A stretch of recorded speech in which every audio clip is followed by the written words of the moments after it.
Goeiedag geliefde disipel van Jesus en baie welkom by nog 'n episode van In Jesus Bybelstudie. Hierdie is episode 3 in ons huidige reeks oor bruid van Jesus.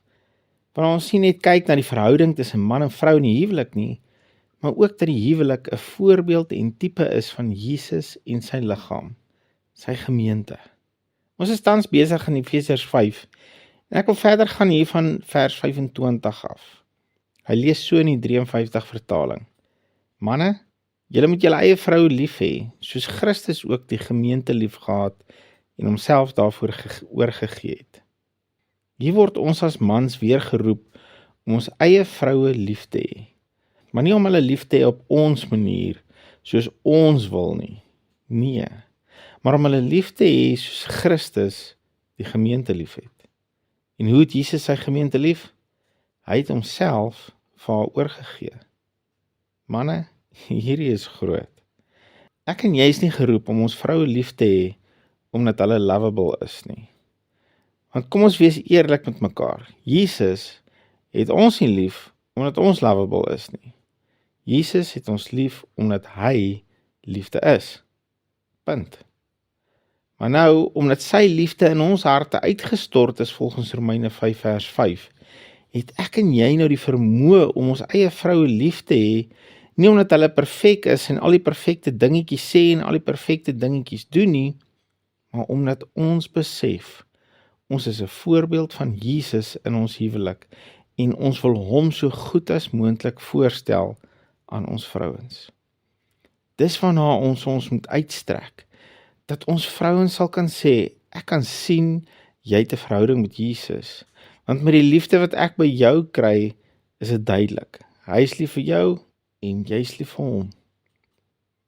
Hy gaan aan in vers 28 met, so behoort die man sal eie vroue lief te hê, soos hul eie liggame.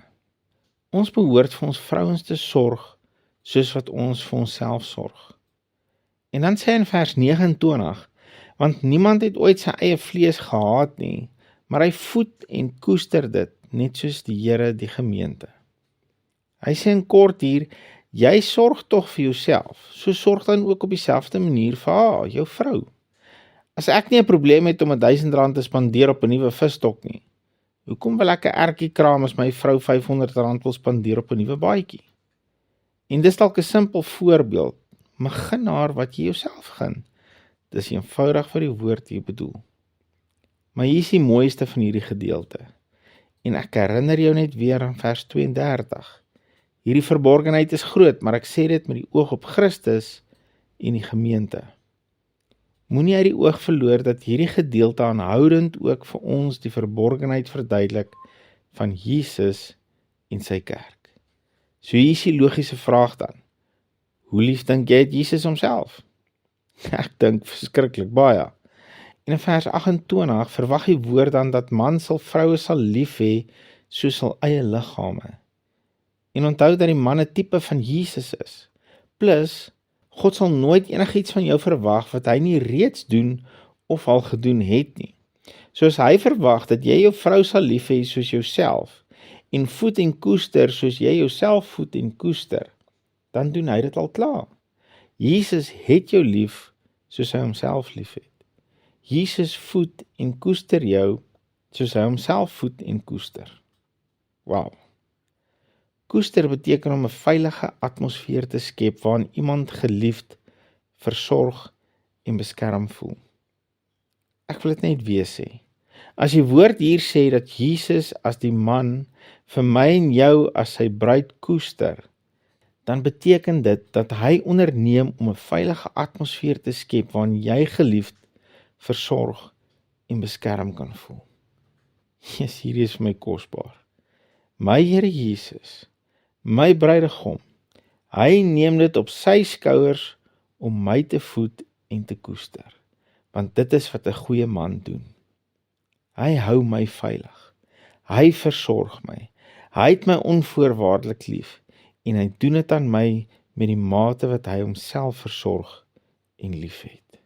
Mag hierdie jou vandag bemoedig en 'n huppel in jou geloofstap sit. As jy wedergebore is, dan is jy die bruid van Jesus.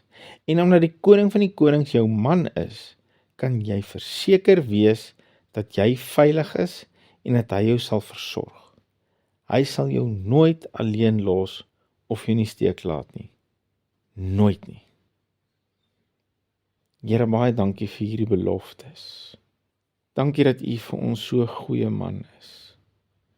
Dankie vir die voorreg om U bruid te kan wees. Dankie dat ons net kan ontvang dat U ons liefhet, dat U ons versorg, dat U ons voed, dat U ons koester. Here, ons is so veilig in U hande. Heilige Gees, kom maak ons bewus van hierdie elke dag. Dat ons bruidegom sal ons nooit, ooit in die steek laat nie. In Jesus naam, amen. Geliefde disipel, as jy dalk in ons bediening wil betrokke raak, finansiëel of andersins, jy is so welkom na ons toe uit te reik. Jy kan na ons website toe gaan by injesus.co.za. Hou jou oog op Jesus en jou neus in sy woord. Shalom.